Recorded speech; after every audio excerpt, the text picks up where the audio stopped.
Good Friday కదా అంటే యేసుక్రీస్తును సిలువకేసిన రోజు. ఈ ఆటికాన్ నుంచి 3వ రోజు అంటే ఆదివారం నాడు మళ్ళా ప్రాణంతో తిరిగి లేస్తాడు యేసు ప్రభు. అందుకనే పవిత్రమైన రోజుగా దేవుడు జనం కోసం పడ్డ కష్టాలను యాద్ చేసుకుంటా దునియాలున్న క్రైస్తవులంతా ప్రార్థనలు చేసిర్రు, సిలువను మోసిర్రు. ఈ కార్యంలో అక్కడక్కడ చాలా మంది లీడర్లు కూడా పాల్గొన్నారు. అన్నిటికన్నా మన నెల్లూరు పెద్దరాయుడు ఆనంద్ సార్ చేసిన పండుగ మస్తు అనిపించింది వాళ్ళ.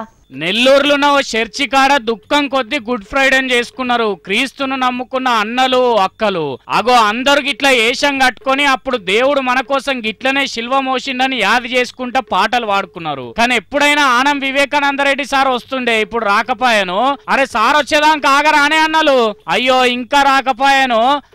వచ్చిండు పో. అది అచ్చం అప్పట్లో యేసుక్రీస్తు లెక్కనే అయిపోయింది ఇది కట్టుకుంటే. అరే ఇంతలు నేడుకో పాయనేమరో శిల్వకి వెనక దిక్కున్నాడు సారు ముంగడికి వచ్చి శిల్వను ఎత్తుకోనరి. అరే మొత్తం భుజం మీద పెడతారా ఏంది? ఆసరా పట్టుండ్రయా, పట్టుకోనరి.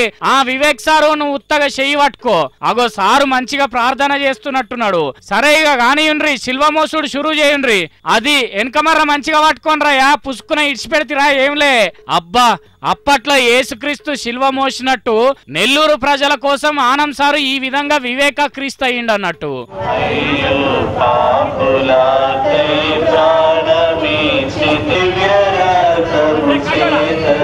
ఇక దించుండ్రి సారు ఎట్లా అనిపించింది శిల్వ మోస్తుంటే? జీసస్ అంటే ఈజ్ ఏ లివింగ్ గాడ్. అటువంటి లివింగ్ గాడ్ మనకు మరొకరు దొరకరు. మన అందరి కోసం, మనం చేసిన, ప్రజలు చేసిన పాపాల కోసం ఆయన ఆహుతైపోయాడు.